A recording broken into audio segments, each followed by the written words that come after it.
Hello, everybody, and welcome to Obscurities and Miniatures, and it's Friday, and we bring you, well, definitely for modern-day readers, an obscurity in literature. This is none other than Buck Rogers in the 25th Century.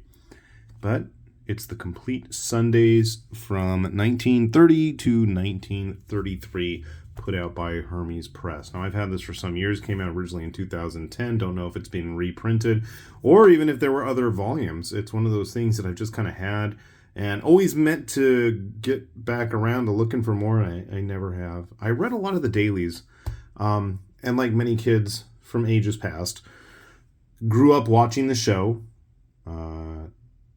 played the old board game, the old SSI computer game, and was always kind of mildly curious where the inspiration really came from, because obviously knowing that this stuff came from the 1930s, if not earlier, because I want to say the original inspiration was like in the 1920s in Amazing Stories, maybe like 28, 29. Why the fascination? Why do we keep coming back to it? Obviously, it was something that was still sort of kind of in the public mind. A lot of the boomer generation kind of grew up reading collected editions of a lot of these stories, I think. And what's interesting is while it's called Buck Rogers in the 25th Century, Buck is not the main character. Instead, we've got Wilma Deering's kid brother here. I can't think of his name. It's drawing a complete blank. This book is absolutely massive, but that is to account for the size of the original Sunday strips. Buddy. It was something like Buck. Buddy and Allura. And one of the things that I'd always wanted to see was just the colors. Things start off pretty simple, pretty simplistic. The art, it's no Kirby. It's certainly no Alex Raymond. Or even, Bern Hogarth? No. Who's the dude that did, I know Hogarth did do Tarzan. I was thinking of the other guy. Did Tarzan. Did, Hal Foster. I was going to say. Did Prince Valiant. He did a lot of the early stuff on here.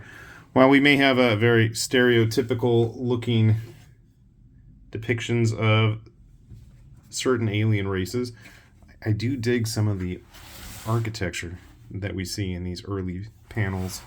And it's interesting. These are like almost 100 years old. They're getting up there. Phil Nolan and Dick Calkins. Not names that ring a bell to me. I love those colors. And you can absolutely see where a lot of the early inspiration for the actual comic books that would come soon after originated from. You can definitely see the likes of Kirby, Wood, Raymond, not Raymond. Wow, names are escaping me today. The dude who also liked to draw Flash Gordon, not Alex Raymond. He did a lot of the Al Williamson. I was going to say, I'll get my names right eventually. He was busy drawing Gordon-esque stories in the 60s. But look at those rocket ships and the spaceships. The spacesuits. The furniture is a little lacking.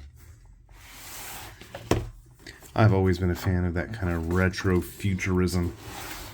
Rocket packs. Disintegrator rays. This is kind of where it all started. Even robots.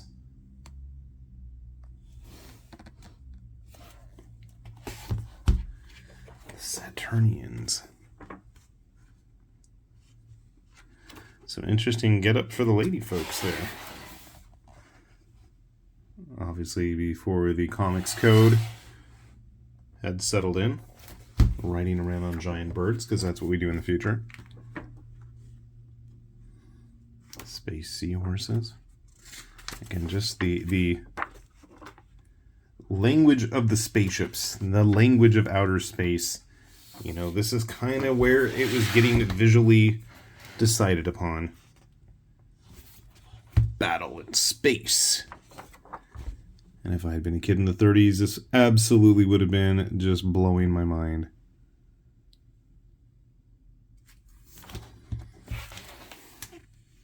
Look at these little robot dudes here.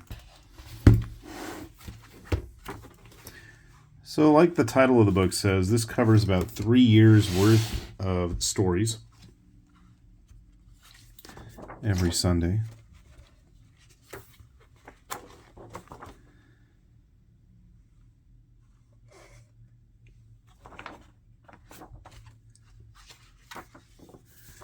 Knights on Dragons.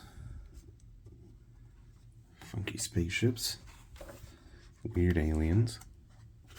What more could you ask for?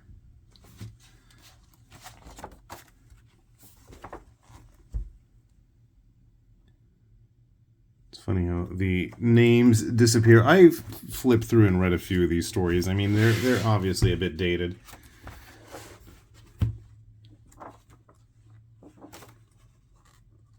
But there's something neat of just seeing how things started. And I gotta say, some of these pages are quite wordy. Again, composition-wise, this is no Alex Raymond artwork. This is no Hal Foster book. But it's definitely fun. Trying to think of the guy that did Nemo. The name has escaped me. That's another one, but that's like... Getting some new artists in here. Now that is an interesting spacesuit.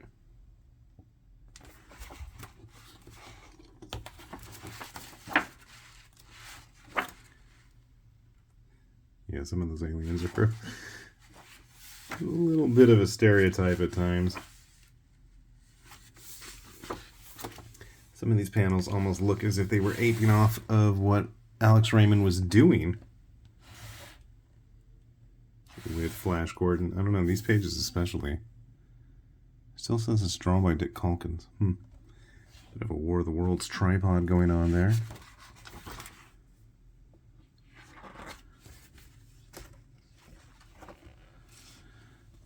Armies of giants that they fight later on.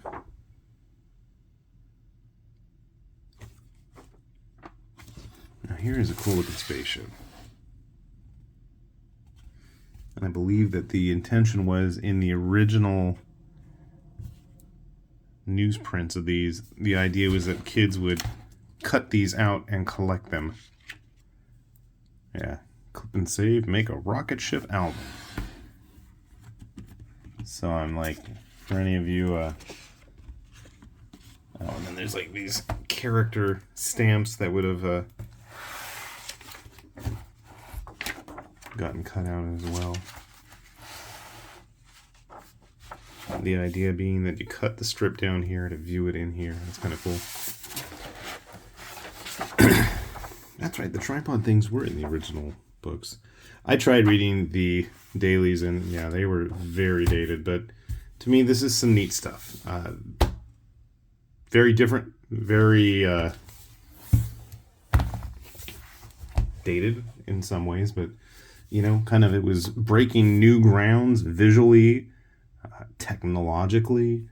I mean, obviously a lot of the scientists and engineers that would go on to actually build a lot of these stuff that went off to the moon or, you know, developed our space stuff or any of our modern technologies, I'm sure was familiar with some of the stories that either originated here or, you know, followed in the footsteps of.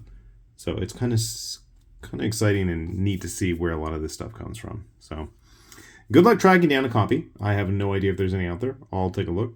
If I can find a link for Amazon, you'll find it down below. Otherwise, every now and then I'll see like the daily copies at like book off stores in the US or, you know, online for reasonable prices, especially if you want remaindered books. If you're not particular about that, and if you want to see something very archaic and different, in terms of what life was going to be like in the future or nowadays, it's definitely worth a look. So with that said, this has been High Lord Tamberlane with Obscurities and Miniatures, saying thanks for watching, and we'll see you back here soon. Bye-bye.